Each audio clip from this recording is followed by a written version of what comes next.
Soomaaliyay walaalayaal dhammaan waxaan idinka codsanayaa meel kasto aad ku nooshihiin dal iyo dibad intaba inaad ii hiilisaan aniga oo ah madaxweynihii shalay idinku aad doorateen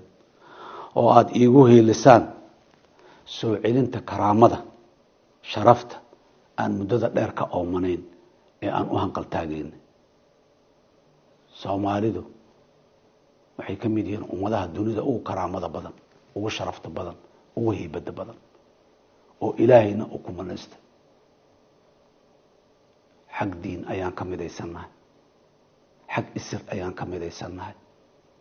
xaq af iyo dhaqan ayaan ka midaysanahay